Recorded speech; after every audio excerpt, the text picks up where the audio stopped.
এটা হচ্ছে দ্বিতীয় তলার deck, cabin, single cabin, double cabin, semi VIP, VIP এবং রেস্টুরেন্ট।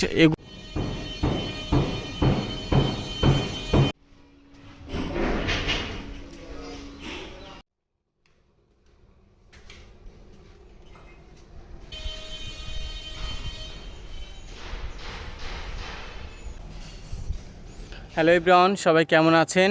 আশা করি ভালো আছেন, অনেক সুস্থ আছেন। বেশ কিছুদিন পরেই চলে আসছি আরও একটি নতুন ভিডিও নিয়ে এম খান ডগ ইয়ার্ড থেকে। আজকে আপনাদেরকে দেখাবো এম খান ডগ ইয়ার্ডে এম খান 7 লঞ্চের কতটা কাজ হয়েছে এবং কতটা বাকি আছে এবং কবে আসবে, এই নিয়ে আজকের আমাদের এই ভিডিও। তো আমি এখন এম খান 7 লঞ্চের একেবারে ডগের সামনে দেখতে পাচ্ছেন, আমার পিছনে এম খান 7 ডগ ইয়ার্ড লেখা আছে। আমরা এখন এই রাস্তা দিয়ে এম খানে যাব। দেখেন পিছনে কিন্তু দেখা যাচ্ছে লঞ্চটাকে। আমরা অলরেডি লঞ্চের ভিতরেও ঘুরে দেখেছি, কি আমরা দেখেছি সব কিছু আপনাদেরকে জানাবো এবং কতটা কাজ হয়েছে, কবে নাগাদ লাইনে আসবে, কবে সার্ভিস দেবে, সব কিছু আজকে এই ভিডিওতে দেখতে পারবেন। আশা করি আমাদের সম্পূর্ণ ভিডিওটির সাথেই থাকবেন। প্রচণ্ড রৌদ্র, খুব গরম লাগতেছে, ঘামাইতেছে, তো আশা করি আমি আর ফেস দেখাবো না, আমরা সরাসরি ভিডিওতে চলে যাব। তো প্রিয় দর্শক, আমরা এখন এম খান ডগ ইয়ারের সামনে থেকে একেবারে ভিতরে যাব লঞ্চটার ভিডিও করার জন্য। আমরা দেখব আসলে লঞ্চটার আশেপাশে কতটা কাজ হয়েছে, ভিতরের সকল ডিটেলস আমাদের এই ভিডিওতে আমি বলবো আপনাদেরকে। লঞ্চটাও আপনাদেরকে দেখানোর চেষ্টা করব। দেখি চলেন আজকে সম্পূর্ণ ভিডিওটা আমরা একটু দেখে আসি। যদিও আপনারা ইতিমধ্যে আমাদের এই ইউটিউব চ্যানেলে কয়েকবার লঞ্চের ভিডিও দেখেছেন, এই লঞ্চটার আমরা তখন অনেক আপডেটের মাধ্যমে আপনাদেরকে জানিয়েছি। আর ফাইনালি এখন আবার চলে আসছি, যেহেতু এখন লঞ্চের কাজ প্রায় শেষের পথে, তেমন একটা কাজ কিন্তু বাকি নেই। এখন 80 থেকে 90% কাজ কমপ্লিট।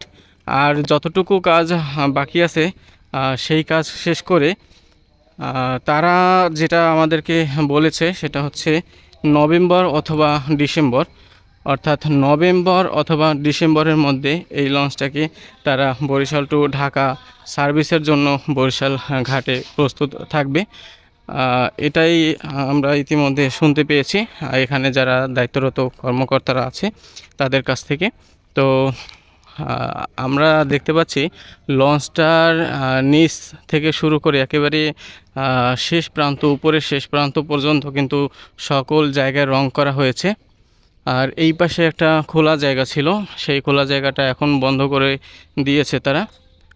সেই খোলা জায়গা থেকে ভিতরে বিভিন্ন ধরনের মেশিনারি অথবা প্লেট, মাল জিনিস উঠানোর জন্য রাখছিল, তো এখন বর্তমানে সেটা আর নেই।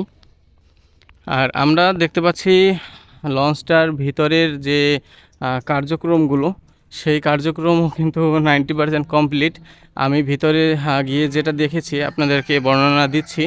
এই লঞ্চের ডেকের কাজ কমপ্লিট হয়েছে, তবে ডেকের শুধু যে কাজ বাকি আছে সেটা হচ্ছে ডেকের ভিতরে স্লিংকে যে ফ্যান এবং লাইট, সেগুলো এখন পর্যন্ত লাগানো হয়নি।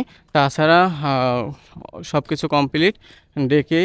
আর হচ্ছে ফাইনালি তারা ডেকে একটা রং করবে, যে রংটা সব সময় রাখবে তারা, সেই রংটা করবে। টেম্পোরারি যে রংগুলো থাকে, রঙের নিচে যে রংগুলো করা হয় ওগুলো করা হয়েছে অলরেডি।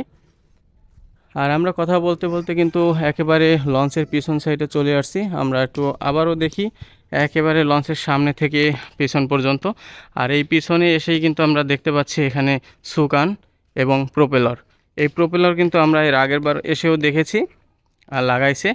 আর এইখানে যে সুকানটা আছে, দুই পাশে কিন্তু দুইটা সুকান এবং দুইটা প্রোপেলার। আর এই সুকান কিন্তু আসলে হাত দিয়ে নাড়ানো সম্ভব হয়েছে। এই যে দেখেন, হ্যাঁ আমি হাত দিয়ে নাড়াইতে পারছি আসলে। অনেক বড় কিন্তু সুকানটা, যেটা আসলে ক্যামেরায় বা আপনারা ভিডিওতে দেখে অতটা বুঝবেন না। আমি যদি সুকানের পাশে দাঁড়াই তাহলে আমার থেকেও প্রায় 3 ফুট উঁচু হবে, এতটা আসলে। আর এই পাশে দেখতে পাচ্ছেন একটা, দুই পাশে দুইটা সুকান এবং দুইটা প্রোপেলার। এই প্রোপেলারের মাধ্যমে লঞ্চটা সামনে যাবে এবং সুকানের মাধ্যমে লঞ্চটাকে নিয়ন্ত্রণ করা হবে। আর লঞ্চের পিছনের অংশ তো দেখতে পাচ্ছেন, এখানে অনেকটা জায়গায় ফাঁকা আছে, আর এখানের ডিজাইনটাই এরকম মনে হয় করা হয় সব লঞ্চেই। আর এই লঞ্চটা আমি এর একটু আগেও বলেছি, লঞ্চটা কিন্তু এই বছরের নভেম্বর অথবা ডিসেম্বরের মধ্যেই কিন্তু তারা বরিশাল টু ঢাকা রুটে সার্ভিসের জন্য একেবারে প্রস্তুত হয়ে যাবে। সেটাই এখানে দায়িত্বরত কর্মকর্তা যারা আছে তারা বলেছে। আমরা ভিতরে গিয়েছি, আমাদের শুধু দেখতে দিয়েছে তারা, তবে ভিডিও করতে দেয়নি। তবে আপনাদেরকে তারপরেও আমি দেখাবো। তো দর্শক চলেন আমরা একটু দেখে আসি লঞ্চটার ভিতরে কতটা কাজ হয়েছে। তেমন পারমিশন না থাকলেও অল্প কিছু আপনাদেরকে দেখানোর জন্য আমরা এই লঞ্চটার ভিতরে প্রবেশ করব এবং আপনাদেরকে শর্টলি দেখানোর চেষ্টা করব। এম খান 7 লঞ্চ, যেটা সর্বশেষ নির্মিত বাংলাদেশের লঞ্চ, সর্ববৃহৎ এবং বিলাসবহুল নৌযান। এটা এই বছরের শেষ নাগাদ অর্থাৎ নভেম্বর ডিসেম্বর মাসেই কিন্তু লাইনে আসবে, সার্ভিস দেবে বরিশাল টু ঢাকা রুটে। তো প্রিয় দর্শক, আপনারা কে কে এই লঞ্চ ভ্রমণ করবেন, এই লঞ্চে ভ্রমণ করবেন, কমেন্টে অবশ্যই জানাবেন। আর উদ্বোধন কবে হবে, কবে লঞ্চটাকে নামাবে, তাও কিন্তু আমাদের এই চ্যানেলে আবারও জানানো হবে, আপনারা সবাই কিন্তু দেখতে পারবেন। তো চলেন আমরা দেখে আসি লঞ্চটার ভিতরে কতটা কাজ হয়েছে।